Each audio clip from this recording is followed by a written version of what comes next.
വചനം തിരുവചനം. കർത്താവെന്നും എൻ്റെ ഇടയൻ, കുറവില്ലൊന്നുമെനിക്കിവിടെ. അവൻ്റെ ഭവനത്തിൽ ഞാനെന്നും വാഴും, അവനോടൊത്തു ഞാൻ നടന്നിടും. കാരുണ്യവാനായ ദൈവമേ, ഞാൻ നല്ല ഇടയനാകുന്നു, നല്ല ഇടയൻ ആടുകൾക്ക് വേണ്ടി ജീവൻ ബലിയർപ്പിക്കുന്നു എന്ന് അവിടുന്ന് തന്നെ പറഞ്ഞിട്ടുണ്ടല്ലോ. കർത്താവ് എൻ്റെ ഇടയനാകുന്നു എന്ന ബോധ്യം എനിക്ക് കിട്ടിക്കഴിഞ്ഞാൽ എൻ്റെ ജീവിതത്തിൽ ഒന്നിനും കുറവുണ്ടാവുകയില്ല എന്ന സത്യം സങ്കീർത്തകൻ പ്രഘോഷിച്ചിട്ടുണ്ട്. ആകയാൽ അനുഭവത്തിൽ നിന്നും അവൻ പഠിപ്പിച്ചതും പറഞ്ഞതും അറിഞ്ഞതും അനുഭവിച്ചതും കൈമാറിയപ്പോൾ എൻ്റെ ഈശോയെ, നല്ല ഇടയനായി അങ്ങയെ ഞങ്ങൾ കാണുകയും സ്വീകരിക്കുകയും അങ്ങയെ രക്ഷകനും നാഥനുമായി സ്വീകരിക്കുകയും ചെയ്ത് കഴിയുമ്പോൾ ജീവിതത്തിൽ ഒന്നിനും കുറവുണ്ടാകുകയില്ല എന്ന സത്യം ഗ്രഹിച്ചുകൊണ്ട് പുതിയ ഒരു മനുഷ്യനായി ഈശോയെ ധരിച്ചുകൊണ്ട് ജീവിക്കാൻ ഞങ്ങളിപ്പോൾ ശ്രമിക്കാൻ പോകുന്ന വചനം ഞങ്ങൾക്ക് ഇടയാകണമേ എന്ന് പ്രാർത്ഥിച്ചുകൊണ്ട് ഈശോയെ ഞങ്ങൾ നിന്നെ ആരാധിക്കുകയും സ്തുതിക്കുകയും മഹത്വപ്പെടുത്തുകയും ചെയ്യുന്നു. Praise the Lord. ഷാലോം ടിവിയുടെ പ്രേക്ഷിതരായ സഹോദരി സഹോദരന്മാരെ, ദൈവവചനവുമായി വീണ്ടും കണ്ടുമുട്ടുവാൻ നമുക്ക് അവസരം ലഭിച്ചതിനെ ഓർത്ത് ദൈവത്തെ സ്തോത്രം ചെയ്യുന്നു.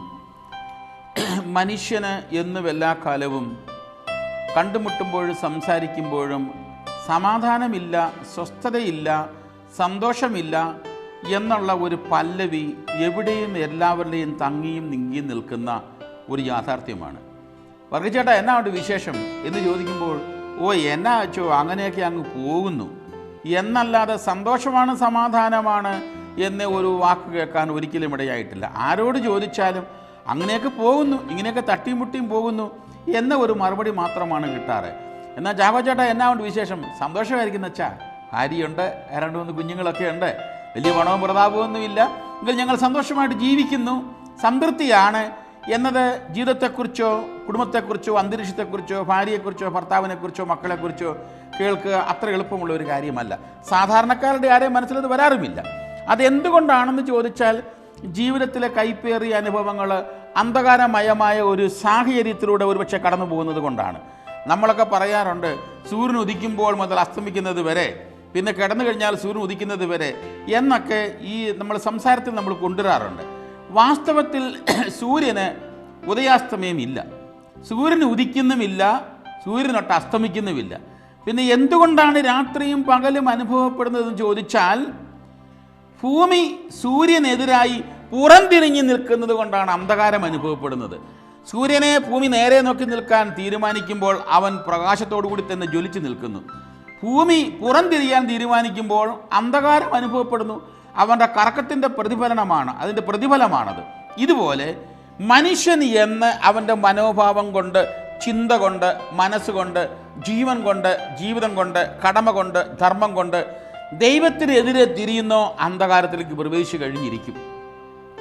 പ്രകാശമായ യേശുവിനെ പ്രകാശമായ ജീവിതം കൊണ്ട് സ്വീകരിക്കുന്നതെന്ന് നാവ് കൊണ്ട് പറയുന്നെങ്കിലും ജീവിതം കൊണ്ട് പുറംതിരിഞ്ഞു നിൽക്കുന്നത് കൊണ്ട് ഈ അന്ധകാരമയമായ ഒരനുഭവം, അന്ധകാരത്തിൽ വസിക്കുന്നത് കൊണ്ട് സംസാരത്തിലും പെരുമാറ്റത്തിലും ഇടപെടലും വരുന്നത് മുഴുവനും അന്ധകാരമയമായ പൈശാചികമായ ചിന്തകളും സംസാരങ്ങളും രീതികളും.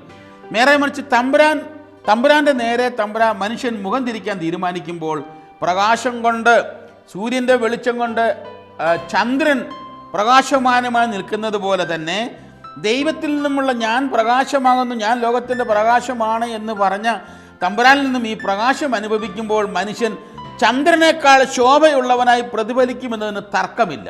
പിന്നെ ചോദ്യങ്ങൾക്ക് ഉത്തരം സംതൃപ്തിയും സന്തോഷവും നിറഞ്ഞ മറുപടികളെ വരൂ. ഏത് അന്തരിച്ച് ജീവിച്ചാലും, എവിടെ ജീവിച്ചാലും, ഏത് ജോലിയിൽ ജീവിച്ചാലും, ആരോടുകൂടി ജീവിച്ചാലും, ഏത് പ്രായത്തിൽ ജീവിച്ചാലും, ഏത് കാലഘട്ടത്തിൽ ജീവിച്ചാലും, ഏത് രാജ്യത്ത് ജീവിച്ചാലും, എപ്പോൾ ജീവിച്ചാലും, എങ്ങനെ ജീവിച്ചാലും സമാധാനവും സംതൃപ്തിയും നിറഞ്ഞ ഒരു മറുപടി വരും. എപ്പോഴാണ്? മനുഷ്യൻ ദൈവത്തിൻ്റെ നേരെ മുഖം തിരിക്കുമ്പോൾ. എങ്ങനെയാണ് മനുഷ്യൻ തമ്പുരാൻ്റെ നേരെ മുഖം തിരിക്കുന്നത്? ലെഫ്റ്റ് ഹാൻഡ് റൈറ്റ് ഹാൻഡ് തിരിഞ്ഞല്ല, ജീവിതം കൊണ്ട്, മനോഭാവം കൊണ്ട്, മനസ്സുകൊണ്ടാണ് തിരിക്കേണ്ടത്. അതിന് ഏറ്റവും പരമപ്രധാനമായത് ദൈവത്തിൻ്റെ വചനത്തിൽ ചിട്ടപ്പെടുത്തിയ ഒരു ജീവിത ശൈലി, വചനപാലകരായി മാറുക എന്നതാണ്.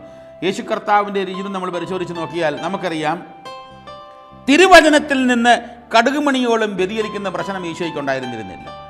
ദൈവത്തിൻ്റെ ഹിതം തിരുവചനത്തിലൂടെയാണ് തിരിച്ചറിഞ്ഞിരുന്ന തമ്പുരാൻ എന്തെല്ലാം കൈപ്പേറിയ അനുഭവത്തിൽ കൂടിയോ സാഹചര്യങ്ങളിലൂടെയോ കുരിശുമരണത്തിലൂടെയോ ഒക്കെ കടന്നു പോകേണ്ടി വന്നാലും ഈ ദൈവത്തിൻ്റെ പ്ലാനാണ്, പദ്ധതിയാണ്, ഇതിലൂടെ ഞാൻ ദൈവഹിതം നിറവേറ്റുകയാണ് എന്ന വ്യക്തമായ തീരുമാനം അദ്ദേഹത്തിന് ഉണ്ടായിരുന്നിരുന്നു. അതുകൊണ്ട് തന്നെയാണ് പ്രവാചകന്മാർ പറഞ്ഞിരിക്കുന്നത് പോലെ, സങ്കീർത്തനത്തിൽ കാണുന്നത് പോലെ, എന്നെപ്പറ്റി വേദപുസ്തകത്തിൽ വായിക്കുന്നത് പോലെ, തിരുവചനം പൂർത്തിയാകേണ്ടതിന് എഴുതപ്പെട്ടിരിക്കുന്നത് പോലെ എന്ന ദൈവവചനം ഉദ്ധരിച്ചുകൊണ്ട് താൻ നിർവഹിക്കുന്നതും പറയുന്നതും ചെയ്യുന്നതും പിതാവിൻ്റെ ഹിതം വചനത്തിൽ നിന്നും വ്യതിചലിക്കാതെ വള്ളിക്ക് പുള്ളിക്ക് വ്യത്യാസമില്ലാതെ ജീവിക്കുകയാണെന്ന് വ്യക്തമായ ബോധ്യം ഈശോമിശിഹായ്ക്ക് ഉണ്ടായിരുന്നു. അപ്പോൾ ആ വചനം പാലിച്ചുകൊണ്ട് ജീവിക്കുന്നതിന് ഈ കൈപ്പേറിയ അനുഭവത്തിലൂടെ ഞാൻ മുങ്ങേണ്ട ഒരു മാമോദീസ ഉണ്ട് എന്ന് പറഞ്ഞുകൊണ്ട് ആ മാമോദീസായിലൂടെ മുങ്ങിപ്പൊങ്ങുന്നതിനൊരു തീരുമാനം അദ്ദേഹത്തിന് ഉണ്ടായിരുന്നിരുന്നു. അതുകൊണ്ട് വരുന്നത് മുഴുവനും തമ്പുരാൻ്റെ പ്ലാനാണ്, പദ്ധതിയാണ് എന്ന്, പിതാവിൻ്റെ ഇഷ്ടമാണെന്ന് യേശു തമ്പുരാൻ വ്യക്തമായി തിരിച്ചറിഞ്ഞിരുന്നു. അതുകൊണ്ട് തന്നെയാണ് അതിൽ നിന്നും വ്യതിചലിക്കുന്നതിന് ആരെങ്കിലും ആഹ്വാനം ചെയ്തിരുന്നാൽ ശക്തമായ മറുപടി അതിന് കൊടുത്തിരുന്നു.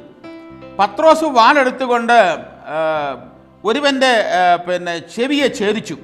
ഉടനെ മാൽക്കൂസിൻ്റെ ചെവിയെ ഛേദിച്ചു. ഉടനെ യേശു തമ്പുരാൻ പറഞ്ഞതാ, പത്രോസെ, നീ അതിൻ്റെ വാൾ അതിൻ്റെ ഉറയിലേക്കിടെ. നീ വിചാരിക്കുന്നുണ്ടോ ഞാൻ പറഞ്ഞാൽ, ഞാൻ ആഗ്രഹിച്ചാൽ, വിളിച്ചാൽ 10,000 വ്യൂഹം മാലാഖമാർ എന്നെ സംരക്ഷിക്കാൻ വരികയില്ലെന്ന് നീ വിചാരിക്കുന്നു? പക്ഷെ അങ്ങനെയായാൽ ദൈവഹിതം എങ്ങനെ നിറവേറും? ദൈവഹിതം നിറവേറണം. ദൈവഹിതം നിറവേറുന്നതിന് ഞാൻ അറസ്റ്റ് ചെയ്യപ്പെടണം. ദൈവഹിതം നിറവേറുന്നതിന് ഞാൻ കെട്ടിയിട്ട് തല്ലപ്പെടണം. ദൈവഹിതം നിറവേറുന്നതിന് ഞാൻ കുരിശിൽ കയറണം. അത് യേശുവിന് വ്യക്തമായി അറിയാമായിരുന്നു. പക്ഷേ നമ്മുടെയൊക്കെ ജീവിതത്തിൽ ഇങ്ങനെയുള്ള കൈപ്പേറിയ അനുഭവങ്ങളും കുരിശുകളെയും ഒഴിവാക്കാൻ നോക്കുന്നവരാണ്. എന്നാൽ ഞാൻ അതിലൂടെ പരിത്യക്തനായ അനുഭവത്തിലൂടെ, കൈപ്പേറിയ അനുഭവത്തിലൂടെ, തീരാ വ്യാധികളിലൂടെ, അപകടങ്ങളിലൂടെ, ഉപേക്ഷിക്കപ്പെട്ട അനുഭവത്തിലൂടെ, മനസ്സറിയാത്ത കാര്യത്തിന് കുറ്റം വിധിക്കപ്പെടുന്നവന് മറ്റുള്ളവരുടെ നിരുപാധികം എന്നെ വ്യവസ്ഥയില്ലാതെ പരാമർശിക്കുമ്പോൾ, വിമർശിക്കുമ്പോൾ, മ്ലേച്ഛമായ കാര്യങ്ങൾ കൂട്ടിച്ചേർത്തുകൊണ്ട് എന്നെ അവഗണിച്ച് സംസാരിക്കുമ്പോൾ ദൈവഹിതം നിറവേറട്ടെ എന്നുള്ളൊരു കാഴ്ചപ്പാട് കിട്ടുക സാധാരണക്കാരനെ കൊണ്ട് സാധിക്കുകയില്ല. കറയില്ലാതെ ജീവിക്കാൻ തീരുമാനിച്ച ഒരു ക്രിസ്ത്യാനിയെ കൊണ്ട് മാത്രമേ അത് സാധിക്കൂ. അപ്പോൾ അങ്ങനെ ഒരു തീരുമാനം എടുത്തു കഴിയുമ്പോൾ, വചനം ജീവിക്കാൻ തീരുമാനിച്ചു കഴിയുമ്പോൾ പിന്നെ എല്ലാം സുഖപ്രദമാണ്. കാരണം അവൻ എപ്പോഴും ദൈവത്തിൻ്റെയോട് മുഖം തിരിഞ്ഞ് നിൽക്കുന്നുണ്ട്, വെളിച്ചം അനുഭവപ്പെടുന്നുണ്ട്. നമുക്കറിയാം, ഇന്നൊരു ചെറിയൊരു ജലദോഷം വന്നാൽ, ഒരു പനി വന്നാൽ, ഒരു ചെറിയ അസുഖം വന്നാൽ വിദഗ്ധന്മാരെയും സ്പെഷ്യലിസ്റ്റിനെയും തേടിപ്പോകുന്ന ഒരു കാലഘട്ടമാണ്. പണ്ടൊക്കെ തൊട്ടടുത്ത സർക്കാർ ആശുപത്രിയിൽ പോകും, വല്ലതൊക്കെ മരുന്നൊക്കെ അരച്ചും കുലുക്കിയും ബാർക്കിയും ഒക്കെ കരച്ച് അടുത്ത് കുടിച്ചും ജീവിച്ചൊക്കെ ജീവിക്കും. അല്ല, സർക്കാർ ആശുപത്രിയിൽ പോയി കിട്ടുന്ന മരുന്നുകൊണ്ടൊക്കെ കഴിയും. ഇന്ന് അങ്ങനെയല്ല. ഇന്നെല്ലാവർക്കും സ്പെഷ്യലിസ്റ്റിനെ മതി. നിസാരി അസുഖം വന്നാലും സ്പെഷ്യലിസ്റ്റ്, എന്ത് രോഗം വന്നാലും.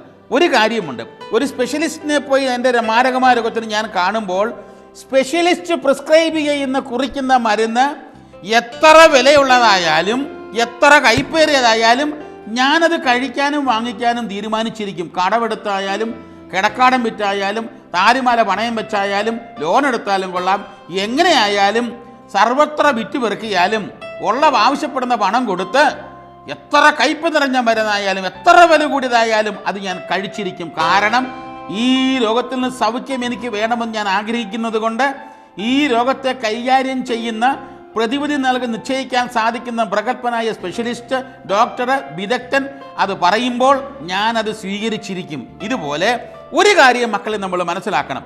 സ്വർഗം കരസ്ഥമാക്കാനുള്ള ആവശ്യമുള്ള പ്രിസ്ക്രിപ്ഷൻ നൽകുന്ന ഒരൊറ്റ വിദഗ്ധനെ ഭൂമിയിലുള്ളൂ. ഞാനാണ് വഴിയും സത്യവും ജീവനും, അതിന് യാതൊരു സംശയമില്ല. സ്വർഗത്തിലേക്ക് പ്രവേശിക്കാൻ ആഗ്രഹിക്കുന്ന ഒരു വ്യക്തി അതിനുള്ള ഒരു സ്പെഷ്യലിസ്റ്റിനെ കാണണം. എന്ത് പ്രിസ്ക്രിപ്ഷനാണ് അതിന് വേണ്ടത്, എന്താണ് ഞാൻ ചെയ്യേണ്ടത്, കഴിക്കേണ്ടത്, അതിനുള്ള സ്പെഷ്യലിസ്റ്റിനെ കണ്ടാൽ അവൻ തരുന്നത് എത്ര വിലയുള്ളതായാലും കൈപ്പേറിയതായാലും ഞാൻ കഴിച്ചിരിക്കും. പിതാവിൻ്റെ ഹിതത്തിനനുസരിച്ച് പിതാവിനോടുകൂടി താതാത്മ്യം പ്രാപിക്കാൻ യേശു തമ്പുരാൻ തീരുമാനിച്ചപ്പോൾ പിതാവായ ദൈവം അവന് വേണ്ടി പ്രിസ്ക്രൈബ് ചെയ്യുന്നത് എത്ര കൈപ്പേറിയതായാലും അനുഭവമുള്ളതായിരുന്നാലും കർത്താവ് ഈശോ മിശിഹായെ സംബന്ധിച്ചിടത്തോളം അതൊരു അനുഭൂതി വിശേഷമായിരുന്നു അതിലൂടെ കടന്നു പോവുക. കാരണം തനിക്കറിയാമായിരുന്നു തൻ്റെ പിതാവിൻ്റെ പ്രിസ്ക്രിപ്ഷനാണ് താൻ കഴിക്കുന്നതെന്ന് വ്യക്തമായി അറിയാമായിരുന്നു. അതിലൂടെ ഇവനെൻ്റെ പ്രിയപ്പെട്ട പുത്രനാണ്, ഇവനിൽ ഞാൻ സംപ്രീതനായിരിക്കുന്നു എന്ന സ്വരമാണ്, ശബ്ദമാണ് താൻ കേൾക്കാൻ പോകുന്നതെന്ന് യേശു തമ്പുരാന് വ്യക്തമായി അറിയാമായിരുന്നു. ഇതുപോലെ യേശു തമ്പുരാൻ സ്വർഗത്തിലേക്ക് പ്രവേശിക്കാൻ ആഗ്രഹിക്കുന്നവർക്ക് കൊടുക്കുന്ന പ്രിസ്ക്രിപ്ഷൻ്റെ ഒരു പരമ്പര തന്നെ വേദപുസ്തകത്തിനകത്തുണ്ട്. വ്യക്തമായിട്ട് പറഞ്ഞു വെച്ചിട്ടുണ്ട് എന്തൊക്കെയാണ് അവൻ ചെയ്യേണ്ടത്. പക്ഷെ സാധാരണക്കാരനെ സംബന്ധിച്ചിടത്തോളം അത് ജീവിക്കാൻ അത്ര എളുപ്പമുള്ള കാര്യമല്ല.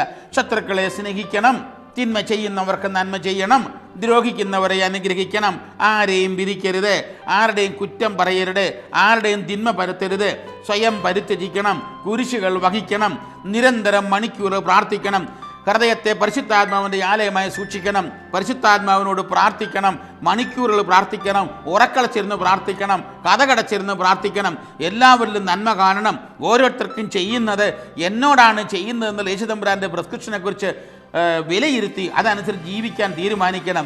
ഇതൊന്നും സാധാരണക്കാരനെ കൊണ്ട് സാധിക്കുന്ന കാര്യമല്ല. അസാധാരണമായ ഒരു വിളിയാണിത്.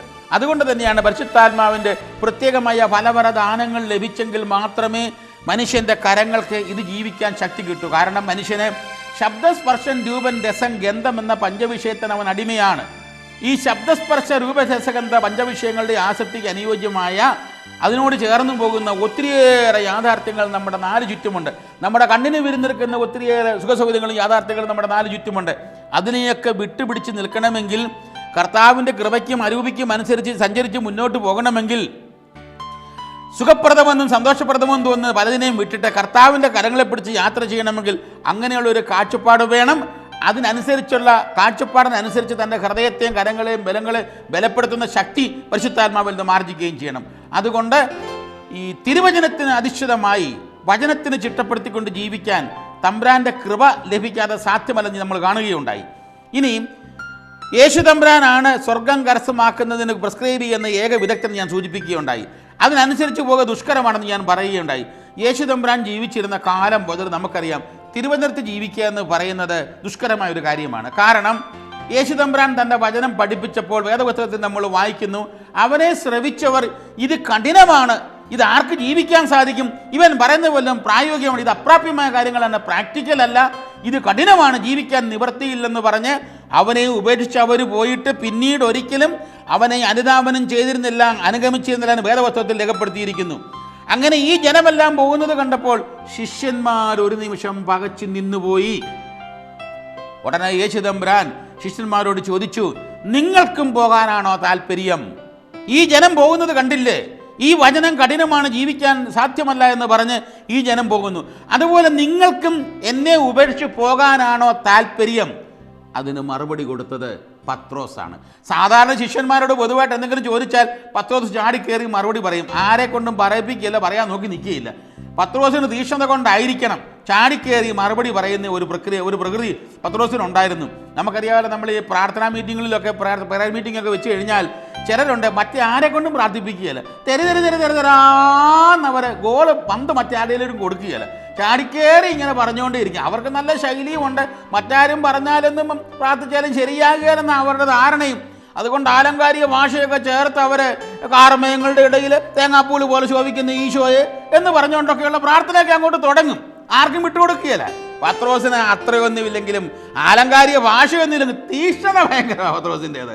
അത് കാരണം ശിഷ്യന്മാരോട് എല്ലാം ചോദിച്ചാലും അങ്ങനെ ചാടിക്കയറി മറുപടി പറയും. അത് പത്രോസിൻ്റെ ഒരു പ്രത്യേകതയാണ്. അപ്പം നിങ്ങൾക്കും പോകാനാണ് താല്പര്യം എന്ന് ചോദിച്ചപ്പോൾ പത്രോസ് ചാടിക്കയറി അതിന് മറുപടി പറഞ്ഞു, ഞങ്ങൾ എങ്ങോട്ട് പോകാനാണ് കർത്താവേ, ഞങ്ങൾ എങ്ങോട്ട് പോകാനാണെന്ന്. കാരണം അങ്ങ് പറയുന്നത് ജീവന്റെ വചനമാണ്, ജീവന്റെ വചനമാണ് അങ്ങ് പറയുന്നത്. അതുകൊണ്ട് അത് വിട്ടുപോകുന്ന പ്രശ്നമില്ല. വാത്സല്യമുള്ള എന്നെ ശ്രമിക്കുന്ന സഹോദരി സഹോദരന്മാരെ, നിങ്ങളും ഞാനും ഈ രണ്ടിലേതെങ്കിലും ഒന്നിൽ പെടും. ഒന്നുകിൽ ഈശോ പറയുന്നതൊന്നും ജീവിക്കാൻ സാധ്യമല്ല എന്ന് പറഞ്ഞ് അവനെ വിട്ടുപോകുന്നവരുടെ കൂട്ടത്തിൽ പെടാം. നീ അതിൽ പെടുന്നുണ്ടോ എന്ന് ആലോചിച്ച് നോക്കെ. അതല്ലെങ്കിൽ ഇത് ജീവന്റെ വചനം തന്നെയാണ് അവൻ പറയുന്നത്, ഇതനുസരിച്ചേ പറ്റൂ, ഇത് ജീവിക്കണം. നീ പറയുന്നത് വേദനിപ്പിക്കാനും ദുഃഖിപ്പിക്കാനും ബുദ്ധിമുട്ടിക്കാനുള്ളതല്ല, ജീവന്റെ വചനമാണെന്ന് വ്യക്തമായി പത്രോസിന് അറിയാമായിരുന്നു. ആരെയും വിധിക്കരുത്, ആരുടെയും തിന്മ പറയരുത്, നന്മ മാത്രം കാണണം, കേൾക്കണം, പറയണം, ചെയ്യണം, ജീവിക്കണം, ചിന്തിക്കണം, ആഗ്രഹിക്കണം, നേരണം എന്നങ്ങ് പറയുന്നത് ജീവൻ